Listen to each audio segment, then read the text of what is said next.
नमस्कार, सियासी अखाड़ा देख रहे हैं। मैं हूं आपके साथ वरुण गोयल। हरियाणा विधानसभा के शीतकालीन सत्र का दूसरा दिन भी काफी नोक-झोंक भरा रहा और कई मामलों को लेकर सत्ता पक्ष और विपक्ष के नेता एक दूसरे के आमने सामने हो गए। लेकिन जहां प्रश्नकाल में बहुत सारे सवाल पूछे गए, वहीं जहरीली शराब से हुई मौत को लेकर भी सदन में विस्तार से चर्चा होती हुई दिखाई दी। शून्यकाल शुरू होते ही भूपेंद्र सिंह हुड्डा ने गीता भुक्कल और डिप्टी सीएम के बीच विवाद का मुद्दा उठाया, जिस पर काफी देर तक सदन का माहौल गरमाया रहा। उसके बाद शराब कांड का मुद्दा गूंजा, जिस पर अनिल विज ने बयान दिया। वहीं सरकारी भर्तियों को लेकर भी विपक्ष ने सवाल उठाए, जिस पर मुख्यमंत्री मनोहर लाल ने जवाब दिया और गीता पर हाथ रखकर कसम खाई। आपको दिखाते हैं क्या कुछ रहा, उसके बाद चर्चा करेंगे। हाईकोर्ट का जज क्या करेगा? हाउस की प्रोसीडिंग है। नहीं, क्या अभी सुना है आपने कि हाउस की प्रोसीडिंग का हाईकोर्ट का जज करेगा? नहीं, ये आप हाउस ने तय किया, मैंने तय नहीं किया। ये मैंने तय नहीं किया।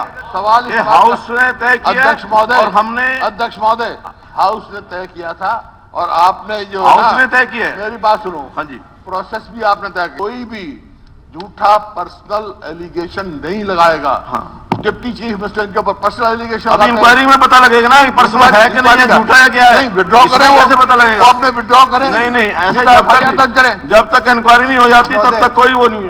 अध्यक्ष, तो कल चर्चा हुई है, उस सारी चर्चा में जो बिंदु आए थे सारे टर्म्स ऑफ रेफरेंस में लिखे जाएंगे। उसके अलावा भी उस विषय से संबंधित कोई विषय बाकी रहता हो तो हमारे नेता प्रतिपक्ष लिख करके दे दें कि टर्म्स ऑफ रेफरेंस में ये भी जोड़ा जाए। खास करके उस विषय के ऊपर हम खुले मन से इस सारी की जानकारी यानी सारे के जो इंक्वायरी वो एक सिटिंग जैसे करने के लिए तैयार हैं। हमें कहीं कोई आपत्ति नहीं है। लेकिन जिस प्रकार का आरोप प्रत्यारोप कर लगाया गया है सदन की मर्यादाओं के अनुरूप, अगर हम आपस में लड़ते झगड़ते रहेंगे कुछ निकलेगा नहीं। और अगर एक इंक्वायरी तथ्य रूप में सामने आएगी तो मैं पूछ रहा हूँ 4 वर्ष तक सरकार कहां सोई हुई थी, क्या कर रही थी? इससे पहले जब जहरीली शराब से लोगों की मौत हुई थी उसके बाद आपने क्या कार्रवाई करी? इतना आप इसको हंसी में टालने की कोशिश कर रहे हो जितना किसी को बचाने की कोशिश कर रहे हो। सीएजी मेरी की तो रिपोर्ट समझ से को आप जैसा सीनियर आदमी, यहाँ व्यवस्था है, जैसा सीनियर आदमी बात करेगा। मैं आपको बता रहा हूँ यहाँ व्यवस्था है। सीएजी की रिपोर्ट को पीएसी पढ़ती है। जहां पर इन्होंने कहा है कि भाई कोई बड़ी मछलियां हैं और उनको नहीं पकड़ रहे हैं, तो वो भी मैं बताना चाहता हूं। इसका जो मुख्य आरोपी है मांगे राम, वो हुड्डा जी की पार्टी का प्रदेश का डेलीगेट है। कि आज कांग्रेस की हालत ऐसी हो गई है कि भंडारे में गए तो पुड़ी खत्म, बाहर आए तो चप्पल गायब। चलिए चर्चा करेंगे। कई खास मेहमान हमारे साथ जुड़ रहे हैं। नेहा धवन, प्रवक्ता भारतीय जनता पार्टी, लक्ष्मीकांत शर्मा कांग्रेस का पक्ष रखेंगे, रजत पंजेटा इंडियन नेशनल लोकदल से हैं। आप सभी का स्वागत है।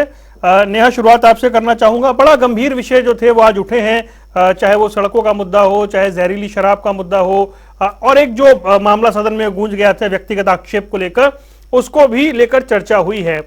लेकिन ऐसा लग रहा है कि सरकार के जवाब से विपक्ष बहुत ज्यादा संतुष्ट नहीं है और वो कह रहे हैं कि जैसे मतलब जैसा वो जवाब चाह रहे हैं वैसा उन्हें मिल नहीं पा रहा है, या सरकार स्थिति स्पष्ट नहीं कर पा रही। ये वरुण जी, ये स्थिति चल रही है हरियाणा में, ये जो स्थिति है बड़ी विडंबना है कि सरकार अगर अच्छा काम कर रही है तो भी विपक्ष में लोगों की एक ऐसी नीति बनी है कि अच्छे काम ना कहा जाए, उसमें भी कंपटीशन निकाली जाए। सरकार को अच्छे का समर्थन नहीं देना है, ये विपक्ष की नीति बन चुकी है। इसलिए जो कार्य अच्छे हो भी रहे हैं उन पर भी ध्यान नहीं दिया जाता, लेकिन मीन मेट निकालने की तरफ जो है वो राजनीति आज की डेट में चल रही है। वरुण जी, जहां तक सड़कों की बात है, आप भी ट्रेवल करते हैं, हम भी ट्रेवल करते हैं और हरियाणा प्रदेश की जनता भी कर रही है। जिस तरह की स्थिति 2000 जब से भारतीय जनता पार्टी की सरकार आई उससे पहले की जो स्थिति थी, सड़कों की हालात, चाहे वो नेशनल हाईवे थे, चाहे वो राज्य के हाईवे थे जो हरियाणा को लगते थे, और चाहे वो अंदर गाँव की, शहरों की अंदर की सड़कें थी, उनकी हालत क्या थी। और आज अगर आप नेशनल हाईवे के जाल को देखें, अगर आपको एक कोने से हरियाणा के दूसरे कोने तक पहुंचना तो आपको चंद घंटे लगते हैं, और पहले पूरा दिन आपका खत्म हो जाता था, पूरी रात लग जाती थी पहुंचने में। हमने पहले उसको सुधारा, फिर हमने राज्य की जो सड़कें हैं उसको सुधारा, और उसके बाद हम अब अंदर जो है गांव और शहरों की सड़कों पर आते हैं। माननीय अटल बिहारी वाजपेयी जी जब प्रधानमंत्री थे देश के, तो उन्होंने जो है इस योजना को शुरू किया था कि हर गांव जो है वो मुख्य धारा में जुड़ने के लिए, मुख्य धारा में आने के लिए, वहां पर परिवहन की व्यवस्था अच्छी होने के लिए सबसे पहले सड़क अच्छी होनी चाहिए। तो ये तो हमारे भारतीय जनता पार्टी का एक प्रमुख लक्ष्य है जिसको हमने तय करना है और इसको हम कर रहे हैं, निरंतर प्रयासरत हैं और आगे भी प्रयास करते रहेंगे। और हरियाणा की जनता की जो ये मूलभूत सुविधा है सड़क की, इसको हम बिल्कुल दुरुस्त करके ही मानेंगे। दूसरी बात जहां तक रही कि आज सदन में जब हुड्डा जी ने ये बात कही, भूपेंद्र सिंह हुड्डा जी ने, कि जो पूर्व शिक्षा मंत्री हैं उनके बयान को लेकर, तो आप देखिए वरुण जी, आप भी शीतकालीन सत्र को सुन रहे थे और हम भी सुन रहे थे। माननीय मंत्री जी ने, पूर्व मंत्री जी ने जो जिस तरह की भाषा का प्रयोग किया था माननीय डिप्टी सीएम के अगेंस्ट, कि मैं तुम्हें सिखाकर मानूंगी, इस तरह के कुछ शब्द उन्होंने बोले थे, वो शब्द भी सदन की मर्यादा के अनुसार नहीं है। तो सदन की मर्यादा तो कांग्रेस के जो है मंत्री, पूर्व मंत्री भी छोड़ रहे हैं और इस तरह की अगर मर्यादित भाषा का या अमर्यादित भाषा का वो इस्तेमाल करते हैं। लेकिन डिप्टी सीएम साहब ने कोई अमर्यादित शब्द का इस्तेमाल नहीं किया, तो उन्होंने तथ्य के साथ ये बात रखी थी कि उस समय की मीडिया रिपोर्ट जो है हमारे पास उपलब्ध है। उसमें क्या तथ्य जी, ठीक है, मैं आता हूँ आपके पास। नेहा जी, लक्ष्मीकांत शर्मा जी, सत्र चल रहा है, लगातार दूसरा दिन है, मर्यादाओं में कौन है जो मतलब उस लक्ष्मण रेखा को लांघ रहा है?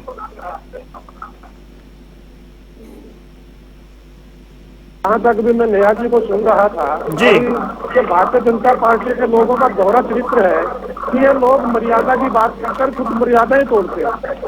इस तरीके से दुष्यंत चौटाला जी ने गीता भुक्कल जी पर आरोप लगाए थे बिना तथ्यों के, कि एक ऐसा मामला बताया गया कि 2005 में बताया गया कि उसके ऊपर आरोप लगे थे, जबकि वो व्यक्ति 2005 में नौकरी नहीं था। इस तरीके के बेबुनियाद आरोप लगाना इनकी पुरानी आदत है। भारतीय जनता पार्टी का जहाँ चाल चलन और चरित्र का मामला है, वो मेरे कहने की बात नहीं है और किसी व्यक्ति के कहने की बात नहीं है, पूरा हिंदुस्तान देख चुका है। चाहे वो महिला पहलवानों के ऊपर यौन उत्पीड़न का मामला हो, ये बहन बेटियों की इज्जत की बातें करती है। नेहा जी खुद एक महिला है और इन्हें अच्छी तरह समझना चाहिए कि किस तरीके से दिल्ली के अंदर जो वहाँ पहलवान बेटियों ने धरना दिया और जो ब्रिजभूषण शरण सिंह थे उनके खिलाफ, आज वही ब्रिजभूषण शरण सिंह अब कहाँ है और क्या कर रहे हैं सबको मालूम है। अच्छा लक्ष्मीकांत जी, जरा सत्र पे आइए, सबको मालूम है, सदन पे बात करेंगे। एक मिनट, मैं इनकी मर्यादा की बात करता हूँ। मर्यादा के अंदर भी पीछे पार्लियामेंट के अंदर जिस तरीके से भारतीय जनता पार्टी के सांसद ने भारतीय बहुजन समाज पार्टी के सांसद को पार्लियामेंट में गालियां दी हैं, उनको भला बुरा कहा है, तो ये मर्यादा की बात करते हैं। जहां तक इन्होंने कहा कांग्रेस के लोगों की मर्यादा की बात की है कि कांग्रेस के लोग मर्यादा तोड़ते हैं, कांग्रेस के लोगों ने, कांग्रेस के नेताओं ने कभी मर्यादाओं का उल्लंघन नहीं किया, अपनी हद में रह करके आज बात कही है। हर बात वो बड़े सांस्कारिक और अच्छे तरीके से रखते हैं। आज भी जो मुद्दे, जब पहले दिन जो विधानसभा में जो मुद्दे रखे गए हैं, वो कांग्रेस ने हरियाणा की जनता के हितों के लिए रखे हैं। जो सवाल, ये तो विपक्ष की आवाज को दबाने का लगातार ऊंचा बोल करके दबाने का प्रयास करते हैं। हमने शराब का मुद्दा उठाया है, हमने रोजगार का मुद्दा उठाया है, हमने महंगाई का मुद्दा उठाया है, भाई इसमें कौन सी मर्यादा तोड़ दी? अगर शराब के मामले पर भारतीय जनता पार्टी की सरकार झूठ बोलती है, अनिल विज जी झूठ बोलते हैं, तो कांग्रेस का क्या दोष है भाई? कांग्रेस के तमाम नेता, तमाम विधायक बिल्कुल पूरी तरह मर्यादित ढंग से अपनी बात रखते हैं, हरियाणा की जनता के हितों की आवाज उठाते हैं, हरियाणा के नौजवानों के हितों की आवाज उठाते हैं। सड़कों का जिक्र नेहा जी कर रही थी, शायद कभी कुरुक्षेत्र नहीं आई है। आप नेहा जी कुरुक्षेत्र आइए, कुरुक्षेत्र की सड़कों का हाल, कुरुक्षेत्र के गांव में जाने वाले रास्तों का हाल और कुरुक्षेत्र की गलियों का हाल मैं आपको दिखाता हूँ। ठीक है लक्ष्मीकांत जी, मैं आता हूँ आपके पास। रजत के पास चलते। रजत, आज का सदन का सत्र जो था वो आपने देखा होगा, आपके नेता ने वॉकआउट भी किया, मुद्दे भी उठाए, सरकार की ओर से जवाब भी हुआ, ध्यानाकर्षण प्रस्ताव पे बात हुई, प्रश्नकाल में बहुत सारे प्रश्न उठाए गए। सत्र में सब कुछ देखने को मिल रहा है, मतलब कामकाज भी है, सवाल जवाब भी चल रहे हैं, लेकिन सवाल यह है कि क्या आपको लग रहा है कि सत्र ठीक दिशा में था या कहीं आपको लगा कि डिस्ट्रैक्शन है चीजों में? अमूमन अगर पूरा देखा जाए, अगर इसका निष्कर्ष निकाला जाए तो सत्र जो है वो मैं कहूँगा पॉजिटिव में ही है, 80% तो। लेकिन कई चीजें हैं जो सरकार को कम से कम हमारी अगर बात नहीं मानते तो एनसीआरबी का जो डेटा आता है, एनसीआरबी का डेटा के हिसाब से आज अनिल विज जी ने जो बात कही कि ड्रग ओवरडोज से जो मौतें हुई है, उन्होंने आंकड़ा दिया 34 का, जो अगर आप एक साल का बीच में तो नहीं है, मेरे पास तो अगर मैं एडअप करता हूं उसको, वो आता है 86, 13, 84, 73 और 52 का, बीच में एक साल का नहीं है। 308 तो अगर हो सकता है मेरा गणित थोड़ा ऊपर नीचे हो गया हो, लेकिन जहां से मैंने एनसीआरबी का जो डेटा है वहां से जो अगर उसको एडअप किया है, तो ये तो 10 गुना निकल गया उससे। तो उनकी फिगर तो वैसे ही आसपास भी नहीं है जो उन्होंने 5 साल की फिगर दी उन्होंने 34 की। अगर अखबारों को भी टटोला जाए आर्काइव्स में और नेट पे भी सर्च किया जाए, तो भी वो आंकड़ा जो है वो इससे 10 गुने के आसपास ही निकलता है, जो कि मुझे नहीं लगता है अनिल विज जी जैसे सीनियर नेता को ऐसे अगर उनको कोई आंकड़े पकड़ाए गए हैं वो एनसीआरबी से क्यों नहीं मैच हुए, उसका भी जो है वो संज्ञान लेना आवश्यक है। दूसरा, मैं सिर्फ इसकी बात करूं तो हर साल एक एवरेज है जो निकाली जाती है। तो एवरेज जो है साल की नहीं, मैं पर डे की बात करता हूँ। अगर सिर्फ किसानों की बात करें तो 30 किसान हर रोज जो है सुसाइड कर रहे हैं। हर 5वें दिन एक युवा, मैं रिपीट करता हूँ, हर 5वें दिन एक युवा की मौत हरियाणा में ड्रग ओवरडोज से हो रही है, जो कि पंजाब से भी अधिक है, पंजाब से कहीं ज्यादा। और दूसरा मुद्दा जो आप बात कर रहे हैं, क्योंकि देखिए बहुत सी बेटियां एक सोनीपत से और एक और एलवन से, कम से कम वो बेटियों की संख्या एक जगह 2.5 लाख थी और एक जगह 4,90,000, अगर एग्जैक्टली मैं थोड़ा देख के अभी डिबेट में बताता हूँ। कम से कम ये 7.5 लाख बेटियों के आसपास जो है वो गायब हो गई थी। अभी से ये पीछे का ही मामला है, ज्यादा पुरानी खबर नहीं है। तो जब बात सारी खरखोदा की हुई और जगह की हुई, तो ये भी पूछना चाहिए था कि जो व्यक्ति अभी इस जहरीली शराब में जिनके मास्टरमाइंड है, जिनके नाम आ रहे हैं, वो व्यक्तियों ने कोरोना काल में भी शराब बेची, उन्होंने हिमाचल में बेची, उन्होंने उत्तर प्रदेश में बेची, उन्होंने हरियाणा में बनाई है, हरियाणा में फैक्ट्री से ली है, कहाँ से ली है, उन्होंने आगे और कहाँ सप्लाई करी है, वो कैसे 400 की पेटी हरियाणा की भाई सभी लोग गिरफ्त में हैं, जेल में हैं, मुआवजा दिया जा रहा है, जांच चल रही है और अवैध शराब की फैक्ट्री बंद करवाई, ये सारी बातें गिनवाई सरकार ने। वरुण जी, बात ये नहीं है और क्या करेंगे फिर? क्या हाथ करके बैठे रहेंगे? कार्रवाई तो करनी पड़ेगी। अगर कार्रवाई भी नहीं करेंगे फिर तो अराजकता का माहौल है। मुद्दा ये नहीं है, जब आपके पास ऐसे इंसिडेंट हो चुके, पानीपत में हो चुके, सोनीपत में हो चुके, फरीदाबाद में हो चुके, जब ड्रग ओवरडोज से और जगहों पे भी जो मौत हो रही है, तो सरकार ने, अभय सिंह जी ने एक बात पूछी थी, वो जो जाधव जी की विजिलेंस की रिपोर्ट थी वो क्यों नहीं सार्वजनिक करी? एससीटी की रिपोर्ट की बात नहीं मैं कर रहा, तो विजिलेंस की रिपोर्ट थी, उनमें किन लोगों का नाम था, किन लोगों को बचाया जा रहा था। मैंने तो कोरोना काल इसलिए बोल दिया कि कोरोना काल में फैक्ट्रियां चल रही थी जब सब कुछ बंद था, वो तो सीधा का सीधा इनके ऊपर आता है ना, एक्साइज महकमे के ऊपर। ये एक्साइज के इंस्पेक्टर क्या कर रहे थे? इन्होंने पूरे ठेकों के सैंपल क्यों नहीं चेक किए? इन्होंने अवैध जब अग बेची जा रही है, राजस्व को सीधा चूना लगाया जा रहा है। ये नहीं है कि कुछ 400 रुपए की पेटी 1500 की बेच रहे हैं, उसमें भी कोई नहीं है, टैक्स नहीं है कोई जमा कराया, एक्साइज ड्यूटी वगैरह। आप समझिए, ये मुद्दा ये है कि जब पहले डेथ हो चुकी है पिछले विधानसभा सत्र में, इससे पिछले विधानसभा सत्र में भी अभय सिंह जी ने उठाया, पिछले नहीं, इससे पिछली बार जब हुआ था तब आंकड़ा मांगा था, तो आंकड़ा यहाँ सरकार, हरियाणा सरकार ने जैसे आज 34 का आंकड़ा दे दिया 5 साल में, वैसे आंकड़ा दिया गलत। और लोकसभा में का हमने फिर तथ्य पेश किए, एक अनस्टार्ट क्वेश्चन स्टार्ट किया था, वहां लोकसभा में पूछा गया, वहां आंकड़े गलत थे। तो वो उसकी वजह से फिर वो मामला संज्ञान में लिया, अखबारों में अगले दिन आया और सरकार की बहुत किरकिरी भी हुई थी, सरकार ने गलत आंकड़े पेश किए। ऐसे आनंद जी से गलत आंकड़े पेश करवा दिए। दूसरा मुद्दा, जब अगर चलो मैं इसको वो प्रिंसिपल 147 लड़कियों के साथ जो यौन शोषण उत्पीड़न का मामला है, मैं उसके साथ तो नहीं जोड़ रहा, लेकिन अभय सिंह जी ने सीधा ये पूछा कि ये जो संदीप सिंह है, ये कॉन्स्टिट्यूशनल पोस्ट पे है, आपकी सरकार में है, हरियाणा सरकार का मंत्री है, अगर इसके ऊपर इतने संगीन आरोप हैं, चार्जशीट दायर हो चुकी है, पहले तो आप इसके ऊपर एक्शन नहीं ले रहे थे, वो दर दर भटकती रही। जब एक्शन लेने की बात आई तो उल्टा उस महिला कोच को, जूनियर कोच को सस्पेंड कर दिया आपने। ये किस लिए कर दिया आपने सस्पेंड?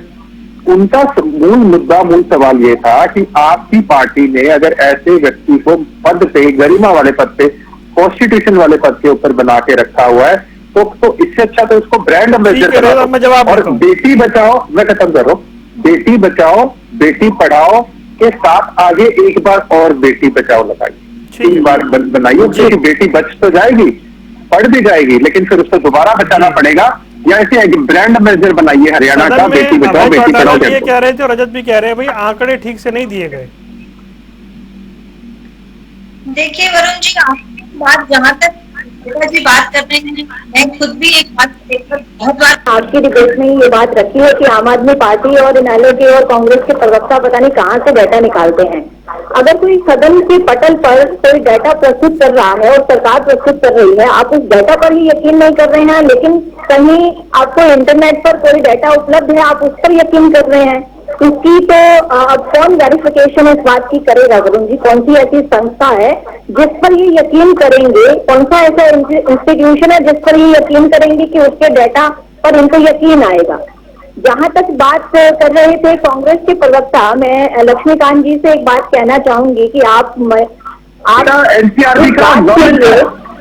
भारत में पूरे भारत में केवल हरियाणा राज्य ही ऐसा है जिसमें महिलाओं की स्थिति जो है वो पहले से बहुत ज्यादा अच्छी हुई है। पहले यहाँ की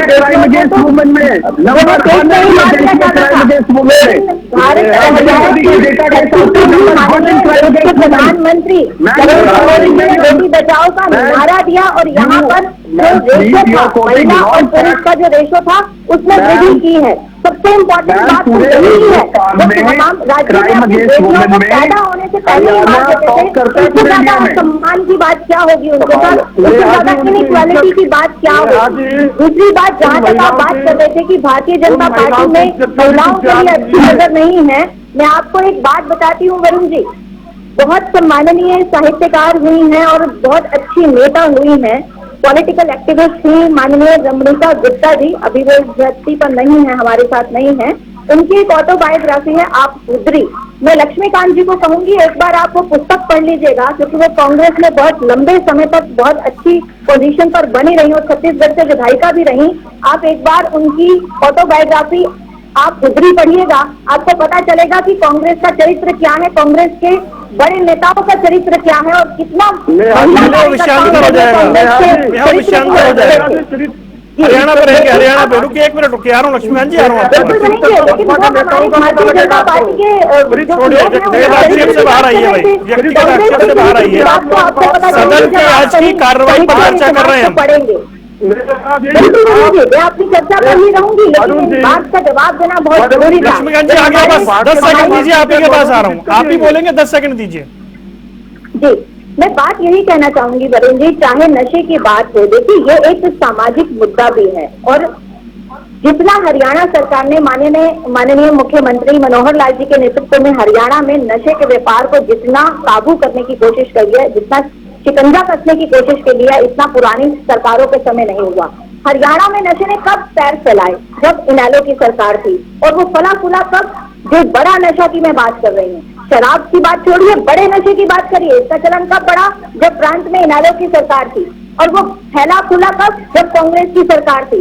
आज हमारी सरकार है तो हमें उससे निपटने के लिए, उस पर शिकंजा कसने के लिए जितना कड़ा रुख अपनाना चाहिए, माननीय मुख्यमंत्री जी के नेतृत्व में हमने उसको कड़ा रुख अपनाया है। और प्रांत में आप ही देखते हैं प्रतिदिन कितनी खेप और कितने लोगों की गिरफ्तारी हो रही है। हमने पंचायत स्तर पर, जिला स्तर पर, ग्राम स्तर पर, नगर स्तर पर और राज्य स्तरीय कमेटी का गठन किया है। नारकोटिक्स विभाग के साथ मिलकर हमने बहुत बड़ी बड़ी खेप ही नहीं, बहुत सारे व्यक्तियों को भी गिरफ्तार किया है, ताकि ये चेन जो है वो टूटे और नशे का जो वितरण है वो बंद हो।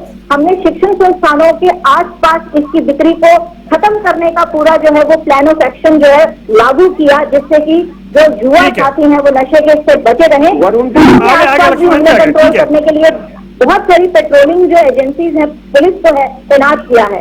जो कदम उचित कदम उठाने चाहिए। मैं आपके पास लक्ष्मीकांत जी बोलेंगे जी, आ रहा हूँ आपके पास जी। लक्ष्मीकांत जी बोलिए। वरुण जी, पहले तो मैं नेहा जी को एक बात कहना चाहता हूँ कि मैडम आप महिला हैं तो कम से कम कुछ तो महिलाओं का ख्याल कीजिए।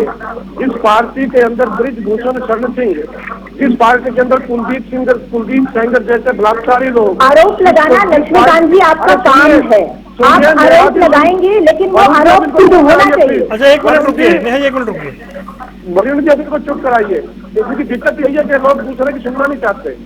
जिस पार्टी के ब्रांड एम्बेसडर ब्रिजभूषण शरण सिंह है, जिस पार्टी के ब्रांड एम्बेसडर कुलदीप सेंगर जैसे लोग हैं, जिस पार्टी के ब्रांड एम्बेसडर संदीप सिंह जैसे लोग हैं, अगर वो लोग कांग्रेस के लोगों के चरित्र पर उंगली उठाते हैं तो बड़ी शर्म की बात है।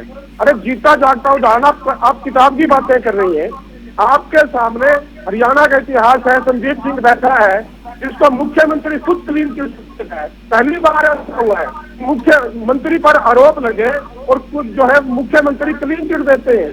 कुलदीप सेंगर उत्तर प्रदेश के अंदर इकलौता उदाहरण है जिसने न केवल जो जेल में भी गया बल्कि जिस महिला के साथ उन्होंने उत्पन्न किया उसके पूरे परिवार को खत्म करवा दिया गया। ब्रिजभूषण शरण सिंह एक ऐसा शख्स जिसने देश की आन बान शान और पहचान बनी बेटियों के साथ खिलवाड़ किया, उसको भारतीय जनता पार्टी प्रोटेक्ट करती है, ब्रांड एम्बेसडर बनाती है। और अफसोस की बात यह है कि मणिपुर के अंदर जिस तरीके से शहीद सैनिकों की बेटियों को, पत्नियों को जिस तरीके से वहां पर सरेआम दंगा करके घुमाया गया, और ये भारतीय जनता पार्टी के लोग महिलाओं की बचावी बात करते हैं, कांग्रेस के नेताओं के चरित्र पर उंगली उठाते हैं। चलिए उस विषय से आके हरियाणा विधानसभा पे आते हैं। लक्ष्मीकांत जी मैं नहीं चाहता डाइवर्ट हो। मैं विधानसभा की बात करना चाहता हूँ। इन्होंने नशे की कही, लोकदल के टाइम में नशा आया, कांग्रेस के टाइम में फर्क हुआ। आप सिरसा में चले जाइए, आप कुरुक्षेत्र मेरा जो शहर है वो बिल्कुल सबसे शांत और बहुत धार्मिक शहर है। आज नशे की खेत यहाँ कितनी बिक रही है शायद नेहा जी को पता नहीं है। सिरसा के अंदर, टोहाना के अंदर, फतेहाबाद के अंदर जाइए, वहाँ नशा पता कीजिए कितनी कार्रवाई है। और सबसे ताजा उदाहरण जो शराब कांड है जिसके बारे में सरकार के महकमे के मंत्री सो रहे हैं, राज्य के लोग सो रहे हैं, शराब पी करके लोगों की मौत हो रही है और यह कहते हैं नशे पर काबू कर लिया। सवाल इस बात का है जब भारतीय जनता पार्टी के लोगों के पास कहने को कुछ नहीं होता तब ये मुद्दों पर भटकाते हैं। महंगाई पर यह जवाब नहीं देते, सरकार पर भारतीय जनता पार्टी जवाब नहीं देती। ठीक है लक्ष्मीकांत जी, मैं आता हूं आपके पास। रजत मुझे बताएं भाई कि अभी एक दिन का और सत्र बाकी है, जिस तरह का प्रश्नकाल आज चला, लगभग हर विधायक ने अपनी बात उठाई और उसने अपने क्षेत्र के मुद्दे बताए, सड़क से लेकर के स्कूल तक। सरकार की ओर से जवाब भी दिए गए हैं। मतलब मौका नहीं मिल रहा, ऐसी स्थिति तो नहीं है कम से कम सत्र में। मौका दोहराएंगे किस संदर्भ में आपने मौका की बात की? मौका नहीं मिल रहा भाई जैसे ये कहा जा रहा था कि सत्र छोटा है, विधायकों को सवाल पूछने का समय नहीं मिल रहा, ऐसी स्थिति तो नहीं दिख रही है। हाँ नहीं, ऐसी स्थिति तो नहीं है, लेकिन रिक्वेस्ट करते हुए कई बारी समय के लिए कई विधायकों को देखा गया। लेकिन एक बात वरुण जी, आज जो है वो बहुत चिंता का जो विषय है जिसके बारे में जो मैंने बात करी, मैंने एनसीआरबी का डेटा दिया आपको। अगर मैं एनसीआरबी कोट करता हूँ तो ये जो नेशनल क्राइम रिपोर्ट है, क्राइम रिकॉर्ड है जो ब्यूरो, ये सेंटर का है, गवर्नमेंट का है और ये गवर्नमेंट की एजेंसी है। तो अगर नेहा जी को इस पे कोई डाउट है तो आप मेरे को ये मत बोलिए कि मैं कहीं से इंटरनेट से और कहीं से कोई गलत, वो वैसे ही अवेलेबल आपके पास है। आप रिपोर्ट निकालिए, उसको पढ़िए और उसके बाद कोई जवाब दीजिए। आपको वहां पे हरियाणा का मिल जाएगा, आपको एज वाइज मिलेगा, बल्कि आपको एज वो ऐसा नहीं है, टोटल भी दिया होता है वहां पे। इतने से इतनी उम्र के बच्चों में, इतने से उम्र में इतनी डेथ हुई है, इतने से इतनी उम्र में, वह स्लैब वाइज दिया हुआ है, आपको पता चल जाएगा। आपने जो मुझे क्वेश्चन किया वो एनसीआरबी का डेटा है, आप उसको पहले आप ही की गवर्नमेंट का है, आपकी नहीं, इंडिया सरकारी है, गवर्नमेंट का। दूसरा आपने कहा कि जो नशा है वो इनेलो बड़ा, आपके पास इसका कोई आधार, कोई तथ्य, कोई सबूत है तो आप उसको प्लीज यहाँ पे सार्वजनिक कीजिए, वरना आप जनता को गुमराह करने का काम मत कीजिए। या तो आप एनसीआरबी का डेटा दीजिए या कोई आपके पास कोई और उपलब्ध डेटा है तो आप काइंडली उसे आज अभी के अभी बताइए कि मेरे पास ये बेस है और मैं निराधार किसी पार्टी के ऊपर इल्जाम नहीं लगाता, क्योंकि मैंने जो बात करी है वो रिकॉर्ड के ऊपर है कि मैं एनसीआरबी के डेटा को आधार मान के बात कर रहा हूं, और कोई बात नहीं है, क्योंकि जहरीली शराब का मुद्दा पहले सोनीपत, पानीपत, फरीदाबाद, अन्य जगह और मौत भी हो चुकी है। तो ये जो बात है ये बड़ा सीरियस इशू है। और जो आप बात कर रहे हैं, आज हर गांव में, एक गांव नहीं, कुरुक्षेत्र की बात कांग्रेस के प्रवक्ता कर रहे थे। आज हरियाणा का वरुण जी, मैं दावे के साथ कह सकता हूं, शायद ही कोई गांव ऐसा अछूता है जो नशे की चपेट में नहीं है। ये हमने, हमारी जो परिवर्तन पद यात्रा थी उसके दौरान हमने जब ये सीधी बात करी, वहां के जो बुजुर्ग थे और परिवार थे जिनके घरों से बच्चे गए थे, ये वहां हमें तब पता चला कि ये तो हम बात करते थे कि जो पंजाब से लगा हुआ एरिया, जब हमने देखा कि ये पूरे हरियाणा में, मतलब कुरुक्षेत्र डिस्ट्रिक्ट, करनाल, यमुनानगर, जब हम इस साइड आए और हमने जब बात करी तब हमें पता चला कि इस घर में डेथ हो गई थी, इस घर में ड्रग ओवरडोज से डेथ हो गई थी। और अनएम्प्लॉयमेंट इसका बहुत बड़ा कारण है। अनएम्प्लॉयमेंट के साथ साथ आज जो महंगाई है वो बहुत बड़ा कारण है, जो बच्चों में निराशा है वो बहुत बड़ा कारण है। और अगर ये ऐसे ही सरकार, सिर्फ ये आप ये ना देखिए, सत्र आ गया तो विपक्ष ने उठा लिया मुद्दा, सत्ता पक्ष ने जवाब दे दिया, कौन किस पर हावी, इसको प्लीज इस चीज से ऊपर उठ के जो आज ग्राउंड रियलिटी में जो सिचुएशन है, सरकार उस पर ध्यान दे। और अभी भी अगर वरुण जी 9 साल के बाद भी अगर सड़कें, बिजली, पानी, ये मूलभूत सुविधाओं के लिए अगर आज भी हमारे विधायक, मैंने बहुत से विधायक देखे, मैंने सारा का सारा सत्र देखा, बहुत से विधायक अगर अपनी, हम गोभी जी बता रहे हैं, कहीं कोई और बता रहा है कि आज भी अगर ऐसी हालत है सड़कों की और विधायकों को सड़कें गिनानी पड़ रही हैं, तो ये सरकार के लिए चिंता का विषय है कि हरियाणा में आज भी मूलभूत सुविधाएं सड़कें जैसी भी सत्ता पक्ष बनाने में कामयाब नहीं हुई है। तो आपने क्या अचीवमेंट, कैसे 9 साल बेमिसाल है आपके, बताइए। नेहा जी, से ये बात कहने जा रही हूँ कि हमने अभी तक जो भी नशे को लेकर कार्य है, देखिए हमारी सरकार जब से सत्ता में है, जब से सरकार संभाले हुए हैं हम, तब से हमारी ये प्राइम ड्यूटी रही है कि हम हरियाणा के युवाओं को सही दिशा में अग्रसर कर पाए। हमने जितनी भी कार्रवाई की है वो आपके सामने है। 2023 और 24 में हमने 5068 नमूनों को लिया, जिसमें से हमने 2016 से 2023 तक हमने 97,895 अभियोग दर्ज किए और इसमें 1,04,843 लोगों को गिरफ्तार भी किया और उनसे लाखों शराब की बोतलें हो, बियर हो, अन्य जो सामग्रियां उनको नष्ट भी किया। इसके अलावा जो अभी रिसेंट जो मामला चल रहा है उसमें भी हमने 52 गिरफ्तारियां जो है की हैं, जिसमें 36 आरोपी जो है वो सिद्ध हो चुके हैं और 8 जो हमारे ग्रेटेस्ट जो हुए हैं इस अवैध शराब को पीकर, जहरीली शराब को पीकर, उनको हम 2,91,00,000 रुपए का जो है जुर्माना अवैध जो बेचने वाले हैं शराब को उन पर लगा चुके हैं। और जो मृतक हैं उनके परिवारजनों को हम 32 लाख रुपए जो है वो मुआवजा भी दे चुके हैं। निरंतर जो प्रयास है सरकार की तरफ से वो चल रहे हैं और इसमें हम प्रशासन के साथ साथ हरियाणा की जनता के साथ साथ हम विपक्ष को भी ये बात बोलते हैं कि ये राजनीति करने का मुद्दा नहीं है। नशा जो है वो एक सामाजिक मुद्दा है, ये हमारे युवाओं को डायरेक्टली हिट कर रहा है और परिवारों को हिट कर रहा है। इसलिए हमें ग्रामीण स्तर पर, गांव के स्तर पर, शहरों के स्तर पर, सामाजिक स्तर पर हमें एक साथ आना होगा और इस बीमारी से निपटना होगा। इस बीमारी से अगर हम राजनीति करके निपटेंगे तो बिल्कुल भी नहीं निपटा जाएगा। इसको हमें सामाजिक रूप से एक परिवार बनकर सामने आना पड़ेगा और अपने राज्य को बचाना पड़ेगा। ठीक है, तो देखें 2 दिन का सत्र हो गया, 1 दिन का और सत्र बाकी है, फिर बैठेंगे, फिर चर्चा करेंगे। फिलहाल आप तीनों का जुड़ने के लिए बहुत बहुत शुक्रिया। सियासी अखाड़ा देख रहे थे आप, रुक रहे हैं कुछ देर के लिए, खबरों का सिलसिला लगातार जारी है।